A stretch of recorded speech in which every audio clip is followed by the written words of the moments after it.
শুভ সন্ধ্যা। আজকে আমি সন্ধ্যাবেলা টিফিনের মতনই একটু বানাবো দই বড়া। তো দই বড়া বানাতে গেলে তো আমাকে আগে ডালটা ভিজিয়ে রাখতে হয়েছে, তারপরে আমি সকাল থেকে ভিজিয়ে রেখেছি। আর দেখো দইটা ডালটা বাটা হয়ে গেছে আমার। মিক্সিতে ভালো করে বেটে ফাটিয়ে নিয়েছি। আর এর মধ্যে দিয়ে দিয়েছি দুটো কাঁচা লঙ্কা, একটু ঝাল ঝাল করবো বলে। তো এইখানে কড়া জেলে দিয়েছি, এই দেখো এখানে কড়া জেলে দিয়েছি। এবার আমি আস্তে আস্তে ভাজতে থাকবো, তোমরা দেখতে থাকো, আশা করি ভালো লাগবে।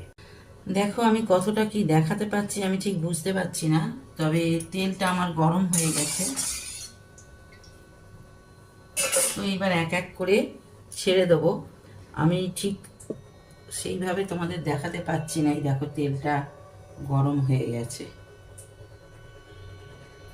কারণ আজকে আমি স্ট্যান্ডের উপর বসিয়েই ভিডিওটা করছি।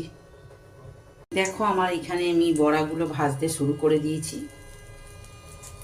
আর এই প্রথম আমি এই দই বড়াটা বানাচ্ছি, জানি না কতটা কি করতে পারবো। তো চলো, কিছুটা আমি বানিয়ে দিয়েছি, জলের মধ্যে ফেলেছি। আর এইখানেও দেখো জল থেকে এগুলো তুলে নিচে আরও কিছুটা বানাচ্ছি। তবে আমি বেশি, এই যে এখানে আরও দিয়েছি কিছুটা, তো আমি বেশি করেই বানিয়ে ফ্রিজে রেখে দেবো। কিছুটা খাবো, আবার কিছুটা আবার পরে খাবো, কারণ ফ্রিজে রেখে খেলে, এটা তো ঠান্ডা খেলে বেশি ভালো লাগে।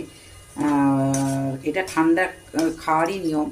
তো আমি এটা ফ্রিজে রেখে এই একদিন ছাড়া দুদিন ছাড়া করে খাবো, তার জন্য একটু বেশি করেই বানাচ্ছি।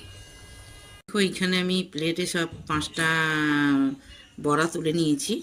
এইবার বাকি যেগুলো দিতে হয় সেইগুলো এবার দেবো এর মধ্যে। এবার দেখো এইখানে আমি দই দিয়ে দিলাম, বেশি করেই দই দেবো।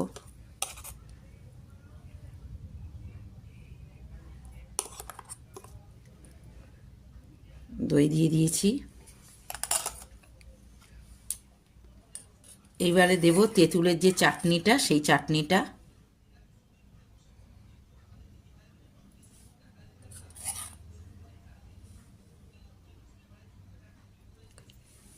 এবারে একটু বিট নুন দেব।